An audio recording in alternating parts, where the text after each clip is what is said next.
Itong Infinix Note 60 Pro, ang kauna-unahang Snapdragon-powered Infinix phone na under 20,000 pesos, plus naka-extra strong pa to na metal frame at mukhang iPhone yung kanyang design, pero syempre powered by Android. So pag-usapan natin kung anong mga bago dito, kung anong mga expect natin pagdating sa kanyang performance, battery life, at marami pang iba.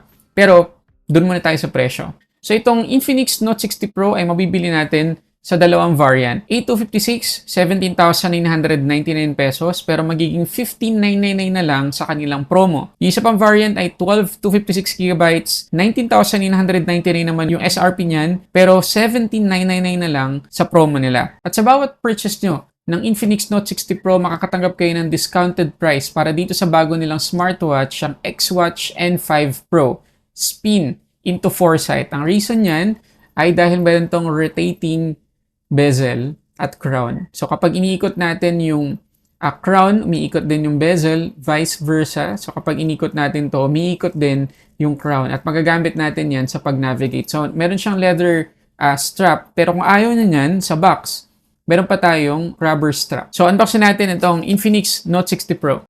Okay, so ito yung kanyang box. So meron tayong sleeve dito. Ayan, sa loob niyan, meron tayong box ng phone at box ng kanyang MagPad wireless fast charger. So, dito sa kanyang sleeve, dito sa likod, makikita natin yung ilang top specs niya kasama na yung active matrix display, 90 watts, 6,500 mAh na battery, yung kanyang bagong cooling system, yung kanyang display, pati na rin yung kanyang main camera. At syempre, pinagmamalaki nila ngayon na Snapdragon 7S Gen 4 na chipset. Okay, so pakita ko muna sa inyo yung MagPad.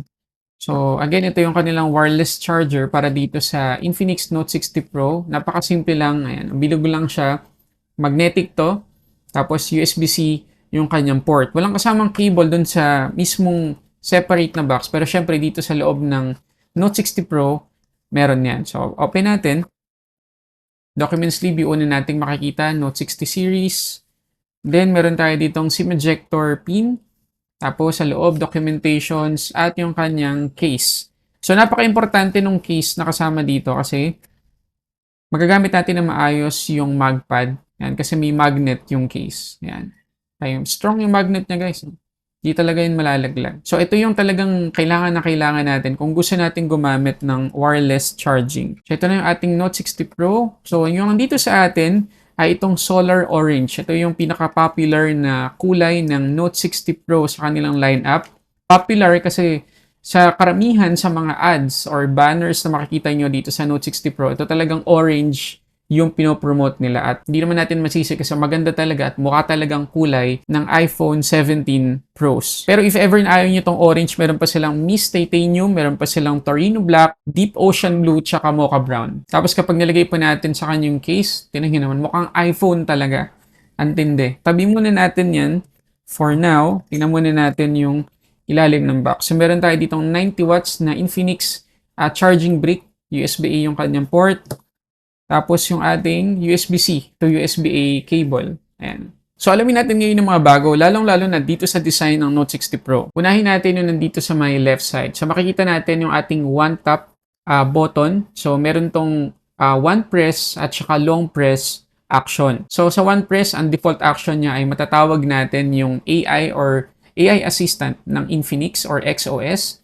Tapos yung isa naman ay long press. Doon sa long press, makakapamili na tayo ng action na gusto natin dito sa settings. So, pwede tayo mamili dyan. Ayan, pwede rin custom. Pero kailangan ninyong tandaan na wala po tayong double press action dito sa kanyang one tap button. Siguro yun talaga yung reason kung bakit nila tinawag na one tap. Kasi it's either isang pindot or long press lang. Actually, parang isa lang talaga yung action na magagawa natin dito kasi usually sa atin ay gumagamit ng Google Assistant para sa mga kailangan nating i-search online. At sunod naman yung kanyang Active Matrix Display. Ito yung isa sa pinaka-highlight nitong Note 60 Pro. So kapag in-open natin yan, makikita na rin natin yung pwede natin gawin dun sa kanyang Halo. So dito sa Media Entertainment, sa Start of Games, pwede tayo mamili ng kulay na gusto natin para sa kanyang Halo.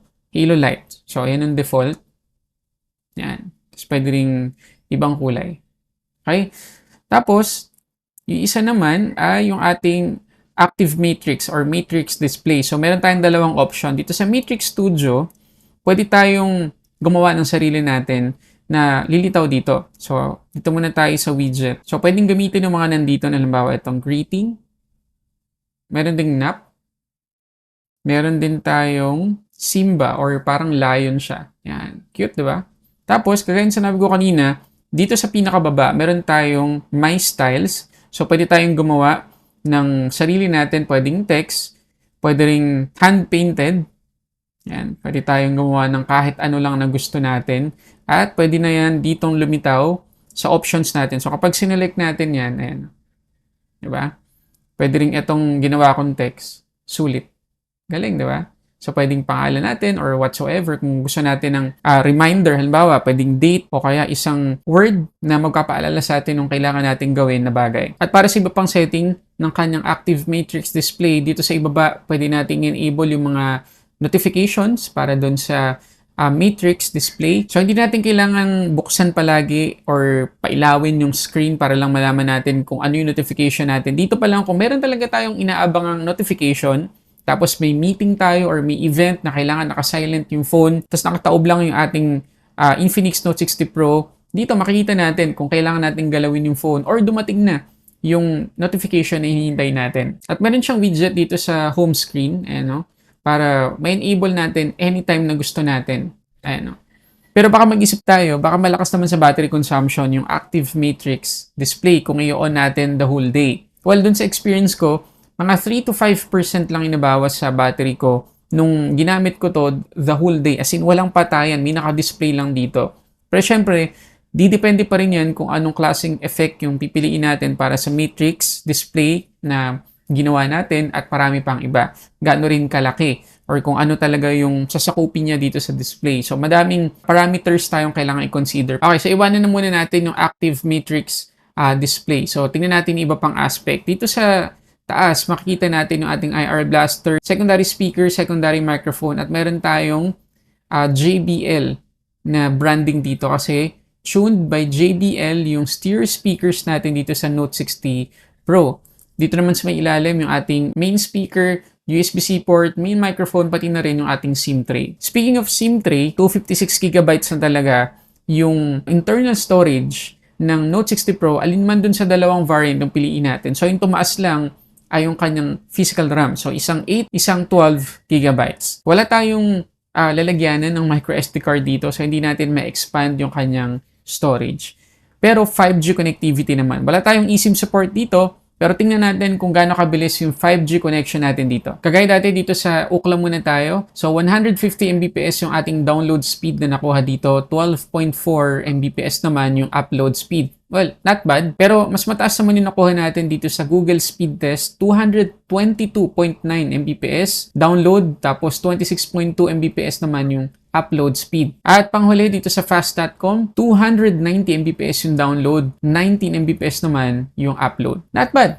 Napaka-reliable nung 5G connection na ma-experience natin dito sa Note 60 Pro. At if ever nagagamitin natin to the whole day ng nakadata, tapos kung magamit tayo ng mga mabibigat na mga online-based na mga applications like Grab, Google Maps, Waze, mga ganyan, hindi pa tayo mag-aalala na baka biglang maging inaccurate yung data natin dahil sa mabagal na connection. Mabilis po at reliable naman dito sa Note 60 Pro. Tapos kapag tingnan natin dito sa may right side, yung ating volume up and down button, so makikita natin, power lock button, at meron tayong kakaibang colored black na something dito sa may baba. Pero bago nyo isipin na camera control yan or camera button, hindi po. Yan po ay pang-measure ng heart rate.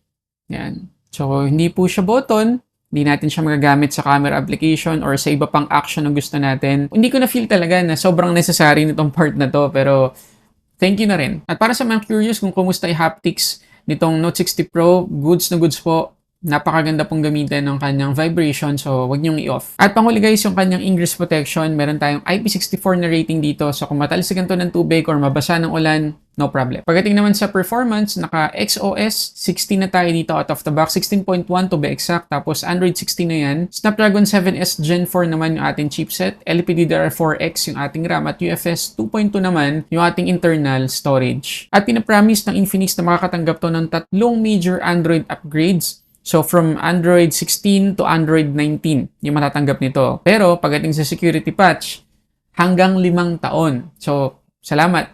congrats sa Infinix kasi maganda yung promise nila pagdating sa software support. So, matagal-tagal po natin magagamit yung phone na to at meron tayong peace of mind na talagang secured yung ating phone for 5 years. Kung hindi pa tayo kontento dun sa kanyang physical RAM, meron pa tayong memfusion dito na up to 12 gigabytes. Pero bago yung i-enable yung kanyang memfusion or virtual RAM, tingnan nyo muna yung effect niyan sa kanyang performance. So ito yung Antutu score na nakuha natin kapag naka-off yung memfusion. 1,088,264. Nakuha natin yung prenamis ng Infinix na more than 1 million na Antutu score yung makukuha ng Note 60 Pro. Pero kapag ginamit na natin yung memfusion, ang laki po ng binaba sa kanyang performance. Naging 959,831 na lang. At ang sinisisi ko talaga dyan ay yung UFS 2.2 na storage niya. Sa panahon ngayon yung UFS 2.2, hindi naman natin may tuturing na mabagal.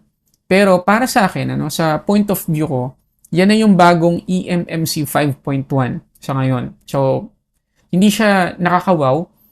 Tama-tama lang. Pero karamihan kasi ng mga phone ngayon, lalo na sa ganitong price segment, naka-UFS 3.1 na po. So, parang yun na yung minimum talaga natin sa ngayon, UFS 2.2. So, yun yung malaking factor kung bakit biglang bumaba yung performance nung ginamit na natin yung memfusion kasi hindi po ganun kabilis yung UFS 2.2. Kung ikukumpara natin sa mismong performance ng kanyang physical RAM. Meron din tayo ditong bagong vapor chamber na ang tawag ng Infinix ay 3D iScore Vapor Chamber Cooling System. And according dito sa wildlife stress test natin, mukhang effective naman kasi 4% lang inabawas sa ating battery. Tapos, 9 degrees lang yung nadagdag sa ating temperature after nung matagal na test. So, not bad. Mukhang effective yung cooling system na ginawa nila dito. At pagdating naman sa gaming, makikita nyo dito sa Racing Master na naka-high or sagad yung ating graphic settings. Naka-ultra high tayo, resolution HD, tapos high, motion blur, lahat-lahat yan. Sagad dyan. Yan, naka-realistic din yung ating filter.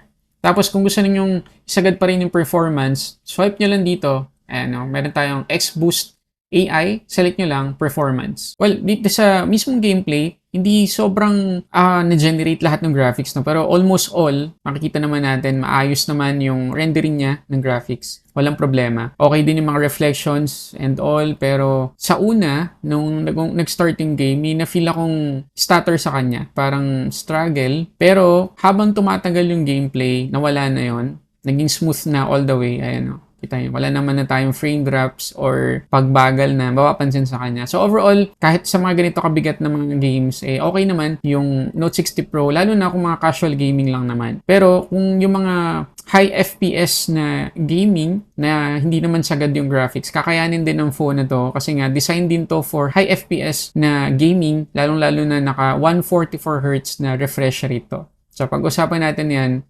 maya-maya. So ngayon, yung camera muna. So meron tayong 50 megapixels na main shooter dito na merong OIS, tapos 8 megapixels na ultra-wide. Sa harap naman, meron tayong 13 megapixels na selfie camera. So tingnan natin ang mga sample photos at videos.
Okay, so ito yung 4K 30fps dito sa Note 60 Pro. Na-try natin yung kanyang zoom. So ito yung 1x. Hindi tayo pwedeng bumalik sa ultra wide kapag nagre-record na tayo. So ang pwede lang ay itong 2x na digital. Tapos, pwede nating isagad up to 10x digital zoom. Ayan. So, okay pa rin naman. Okay pa rin yung quality. So, ito yung 10x balik sa 1x. Okay, so yun isang kailangan yung tandaan dito sa Note 60 Pro. Kapag nag-start kayo sa recording gamit yung main camera, hindi na kayo pwedeng bumalik sa ultra-wide na lens. Okay? So, naka 4K 30 FPS tayo ngayon, tapos naka AI steady. So, hindi gumagana dito sa 4K yung ultra steady or yung pinagsamang OIS at saka EIS. Okay? So, gawa tayo ng konting comparison para magka-idea kayo.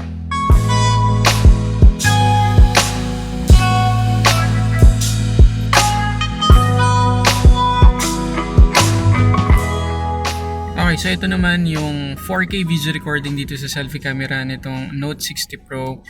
At habang nagtitake tayo ng sample dito sa kanyang selfie camera, gusto ko lang explain sa inyo yung rear camera. So meron tayong 4K video recording sa rear camera, at yung pinakasagad na stabilization na pwede nating gamitin doon ay AI steady. Basically yun yung electronic image stabilization. Pero if ever na gusto natin gamitin yung pinagsamang EIS at saka yung OIS ng main camera, magiging ano lang siya, mata-downscale siya to 1080p 30 fps na video recording. Tapos kung gagamitin naman natin yung 2K 30 fps na video recording, naka ultra wide lang siya. So yun yung mangyayari. So para maibalik ninyo sa 4K video recording, kailangan i-1x muna ninyo, kasi kapag nga nag ultra steady na stabilization, pumupunta siya sa ultra wide camera. Okay, so konting input lang. So again, dito muna tayo sa selfie camera. So nakakatuwa na hanggang 4K video recording yung pwede nating i-record dito. So try natin ngayon yung kanyang stabilization. By the way, naka AI steady tayo dito. So electronic image stabilization basically. So wala tayong OIS dito sa selfie camera. Hindi naman nakakagulat yon para sa ganitong presyo. Pero at least, 'di ba, napakalaking improvement na meron tayong 4K video recording dito sa selfie camera nitong Infinix Note 60 Pro. Okay, so try natin ngayon. Maglakad tayo. At least makikita nyo rin yung kanyang dynamic range, kung okay yung pagbabago ng exposure natin.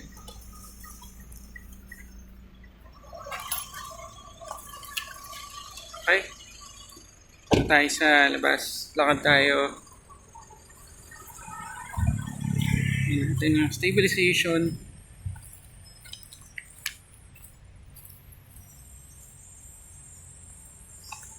Ayan siya.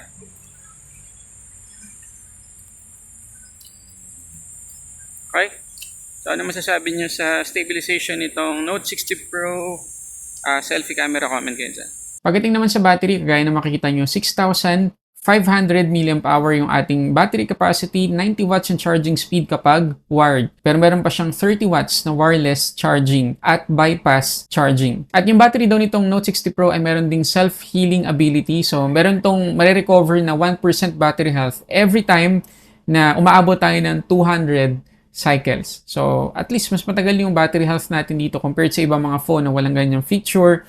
Pero syempre, hini-hini pa rin po tayo sa pag-charge kasi 90 watts, madali pong makapag-generate ng heat. Kung sakali pong gusto nating mas patagalin pa yung battery health nitong phone na to, slow charging tayo. Pero sa ngayon, tingnan muna natin kung gaano ko to kabilis na charge gamit yung 90 watts na charger, pati na rin yung SOT niya. Ito yung SOT, 17 hours, 37 minutes. Well, not bad. Okay naman yung nakuha nating screen on time. Although, hindi impressive kasi minsan may mga ganitong capacity na umaabot na ng 18 to 19 hours of screen on time. Pero yung 17:37 ay pwedeng-pwede na pong makalas sa atin ng 1 day sa isang charge lang. At sa mga darating na software support, asahan natin na mas magiging optimize pa yung battery performance itong Note 60 Pro. Pagdating naman sa charging, from 13 to 100%, 1 hour and 52 minutes ko to na charge. At yung kasamang charging cable dito sa Note 60 Pro na in-unbox natin kanina ay color white. So kung yun yung madalas yung gagamitin sa pag-charge, hindi magtatagal, magiging madilaw din yun or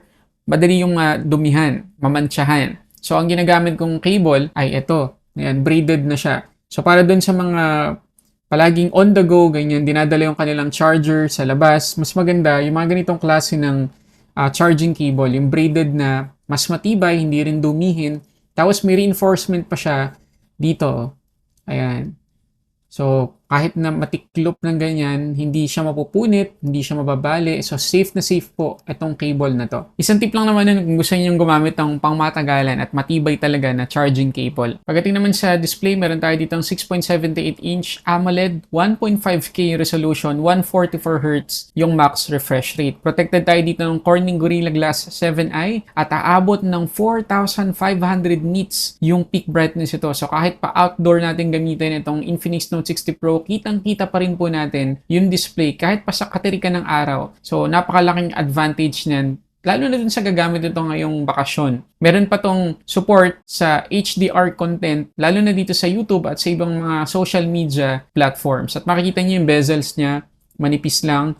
At kahit yung mga corners na guys, kita niyo, proportion yung pagkakaliko, no, ng kanyang display. Napaka well-built nitong display ng Infinix Note 60 Pro. Ang ganda rin ng color reproduction niya. So talagang mag-e-enjoy tayo pagdating sa media consumption. At speaking of media consumption, yung kanyang wideband security, level 1 naman, lalo na sa Netflix. Makapag-play tayo ng Full HD, pero wala siyang support sa HDR content. So kagaya na sinabi ko kanina, sa ilang mga social media platforms, halimbawa yung YouTube, pwede tayong makapag-play ng mga HDR content, pero pagdating dun sa Netflix, wala na siyang support. Pwede tayong mamili between auto switch, standard, or high. Yung auto switch ay hanggang 120Hz lang po na refresh rate, pero kung gusto natin i-utilize yung 144, select lang natin yung high, at gagamitin niya yung 144Hz na refresh rate dun sa mga apps na compatible sa ganyang kataas na refresh rate. So, future-proofing lang po yung 144Hz na max refresh rate nitong Note 60 Pro. Tapos tap natin ng Customize App Refresh Rate. So ito lang po sa ngayon, yung mga naka-install dito sa apps na compatible sa 144Hz. Halimbawa, Facebook, select lang natin 144. Pero at least, diba, meron tayong nakaabang na 144Hz na refresh rate para dun sa mga paparating na apps na may ganyang support. Okay, so yun na lahat guys sa mga gusto kong i-share tungkol dito sa Infinix Note 60 Pro. Marami pa akong gusto i-share sana pero masyado na mahaba. Pero yung mga main points, main aspects ng phone na to, nasabi ko na lahat. So kung kayong tatanungin, sulit ba itong Note 60 Pro para sa presyo niya? Ulitin natin, yung A256 ay 17,999 pero pwede nating makuha yan for 15,999 sa kanilang promo. Tapos yung 12,256 naman ay 19,999 yung SRP pero 17,999 naman sa kanilang promo. Plus ito pang X-Watch N5 Pro makukuha natin sa isang discounted price kapag nag-purchase tayo ng Note 60 Pro. So, yun ilan sa mga promos sa Infinix sa phone na to. Pero kagaya na sinabi ko kanina, kung kayo ba yung tatanungin, pasok na pasok yung value na makukuha natin dito, yung performance niya and all, dun sa presyo na inilagay ng Infinix dito sa Note 60 Pro, comment kayo dyan. So, yun muna guys, maraming salamat sa panonood para sa samot-saring unboxing reviews. This is Sulit Tech Reviews.